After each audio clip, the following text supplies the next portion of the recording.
स्वागत है आपका ओनली सिविल सर्विसेज में। डेट है आज की 13 अगस्त 2020। चलिए डिस्कशन स्टार्ट करते हैं दिन भर की जो भी इम्पोर्टेंट करंट अफेयर्स हैं। तो आज का जो हमारा सबसे पहला आर्टिकल है कि भारतीय मूल की हैं कमला हैरिस। इनके लिए अमेरिकी राष्ट्रपति के चुनाव जो हो रहे हैं वहाँ तो इन्हें उपराष्ट्रपति का नॉमिनेट किया गया है, मतलब कि उपराष्ट्रपति का इन्हें उम्मीदवार बनाया गया है। और ये भारत यानी भारतीय मूल की प्रथम ऐसी महिला होंगी जो अमेरिकी उपराष्ट्रपति के चुनाव के उम्मीदवार बनी हैं। यहाँ पर आप देख लीजिए, ये सब डिटेल दी हुई है इनके बारे में।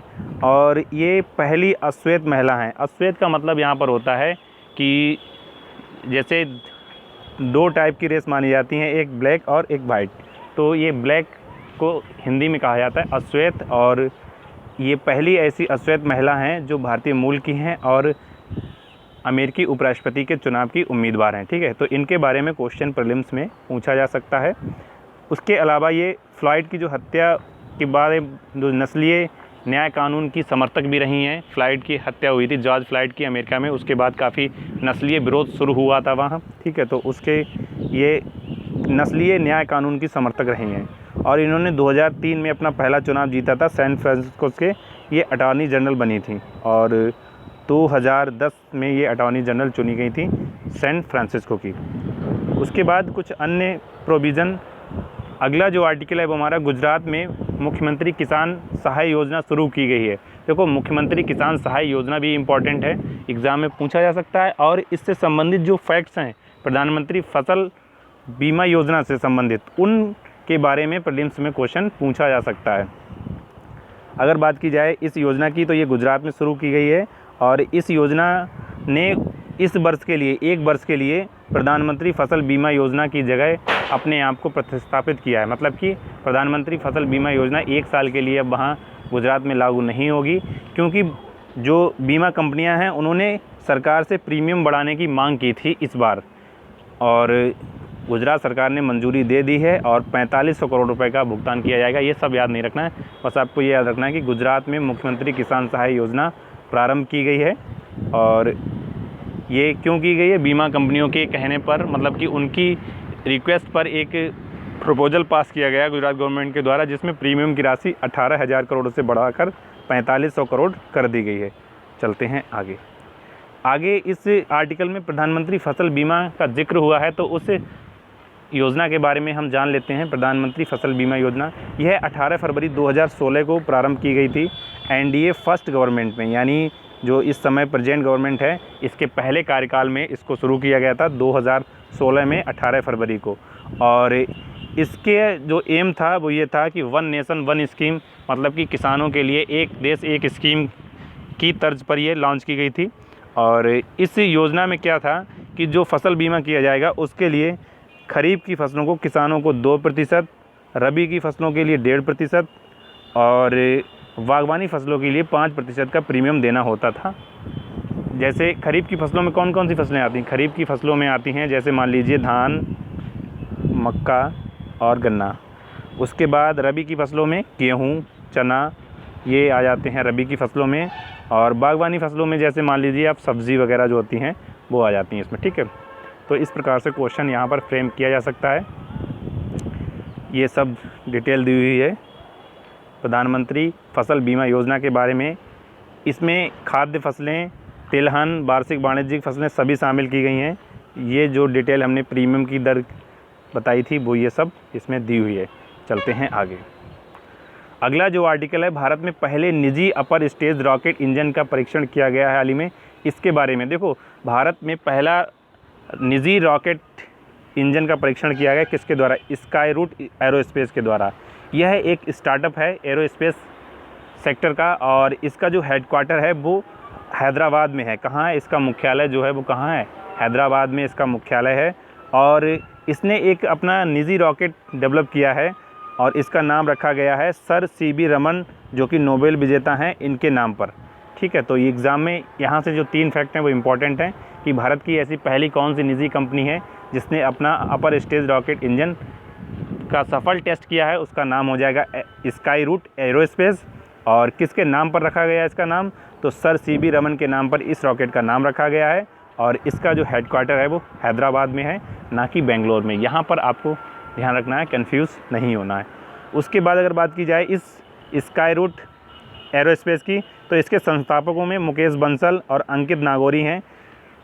और अगर बात की जाए इसरो के जो पूर्व साइंटिस्ट हैं उनके द्वारा इस स्काई रूट एरोस्पेस की स्थापना की गई है। ये है, ठीक है। चलते हैं आगे। अगला जो आर्टिकल है वो इसी से संबंधित एक स्लाइड हमारी रह गई। देखो इसमें ये लिखा हुआ है, इसरो से संबंधित कुछ फैक्ट दिए हुए हैं। देखो यहाँ पर एक लिखा है, इसरो की एक आर्म है Indian national space promotion authorisation centre, जो कि प्राइवेट कंपनीज से मिलकर कोऑपरेशन करती है। इसरो की ये एक आर्म है, मतलब कि निजी कंपनियों के लिए अंतरिक्ष में किस प्रकार से इंफ्रास्ट्रक्चर प्रोवाइड किया जाए, उसी के लिए इसरो की एक आर्म है Indian national space promotion and authorisation centre, in space भी इसको कहा जाता है। और इसका जो रॉकेट हमने डिस्कस किया, इसकी जो लॉन्च होने की डेट है वो 2021 में उम्मीद है। और इसका जो वज़न होगा वो 250 से 700 किलोग्राम के आसपास होगा। पृथ्वी की लो अर्थ ऑर्बिट में यानी निचली कक्षा में से स्थापित किया जाएगा। चलते हैं आगे। अगला जो आर्टिकल है वो पीएम स्वनिधि योजना के बारे में। वैसे तो ये स्कीम 1-2 माह पूर्व लॉन्च की गई थी, लेकिन ये अभी न्यूज़ में इसलिए आई है कि इस पर 1 लाख से अधिक स्ट्रीट वेंडर्स को ने अपना रजिस्ट्रेशन करा दिया है। तो ये चर्चा में है, तो एक बार हम जल्दी से इसे रिवाइज़ कर लेते हैं। यह योजना जून 2020 में शुरू की गई थी और स्ट्रीट वेंडर्स की मदद के लिए ये लॉन्च की गई। स्ट्रीट वेंडर्स में कौन आ जाते हैं, जैसे ठेला लगाने वाले हो जाते हैं, या फिर कोई छोटी सी शॉप जो अपना छोटा सा काम चला रहे होते हैं, उनको इसमें शामिल किया जाता है। और इसमें 10,000 रुपये तक का उनको लोन प्रोवाइड किया जाएगा। और इसका जो आयोजन है, या हम कहें इस स्कीम को लागू कौन कर रहा है, इस स्कीम को लागू कर रहा है आवास और शहरी मामलों के मंत्रालय यानी ministry of housing and urban affairs के द्वारा आत्मनिर्भर भारत अभियान के तहत इस स्कीम को शुरू किया गया है। उसके बाद अगर बात की जाए शहरी, अर्ध शहरी और ग्रामीण क्षेत्रों के 50 लाख स्ट्रीट वेंडर्स को ये कवर करेगा। कितने को कवर करेगा? ये 50 लाख स्ट्रीट वेंडर्स को कवर करेगा, ये आपको ध्यान रखना है, ठीक है। उसके बाद यहाँ पर पीएम स्वनिधि की अगर फुल फॉर्म की बात की जाए तो प्रधानमंत्री स्ट्रीट वेंडर आत्मनिर्भर निधि, ठीक है। चलते हैं आगे इस स्कीम से संबंधित कुछ इम्पॉर्टेंट फैक्ट्स और हैं। ये 2022 तक चलेगी, मतलब कि केवल इस ईयर के लिए नहीं, ये 2022 के मार्च तक चलेगी।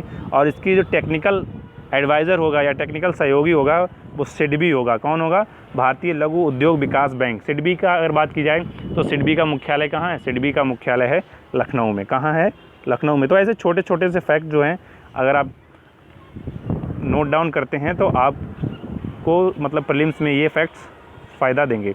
अगर बात की जाए इस योजना की, तो इस योजना को सूक्ष्म और लघु उद्यमों के लिए एक क्रेडिट गारंटी फंड ट्रस्ट के माध्यम से उधार देने की व्यवस्था की गई। मतलब कि 1,000 रुपये के जो इसकी दिए जाएंगे, मतलब बिना गारंटी के दिए जाएंगे। और इसकी गारंटी कौन लेगा? इसकी गारंटी लेगा क्रेडिट गारंटी फंड ट्रस्ट, जो कि गवर्नमेंट के द्वारा स्थापित किया जाएगा। चलते हैं आगे। अगला आर्टिकल हमारा विश्व अंगदान दिवस के बारे में है, जो कि आज यानी 13 अगस्त को मनाया गया है।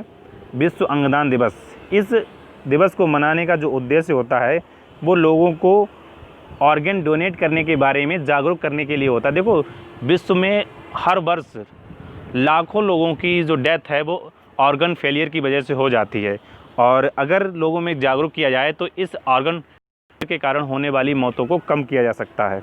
यहाँ पर आप देख रहे हैं कि भारत ने एक कानून बनाया है मानव अंग व्यापार को रोकने तथा मृत्युदान के बाद अंग को बढ़ावा देने के लिए मानव अंग प्रत्यारोपण अधिनियम 1994 यानी 1994 में भारत के द्वारा एक अधिनियम बनाया गया था, मानव अंग प्रत्यारोपण अधिनियम। और इसको 2011 में संशोधन किया गया था, मतलब कि इसमें अमेंडमेंट किया गया था, ठीक है। तो इस आर्टिकल में बस इतना ही। चलते हैं आगे। तो आज की डिस्कशन में इतना ही था। Thank you for watching. अगर आपने हमारी डिस्कशन अच्छी लगती है तो आप हमारे YouTube channel only civil services को सब्सक्राइब कर सकते हैं और शेयर भी कर सकते हैं। Thank you for watching.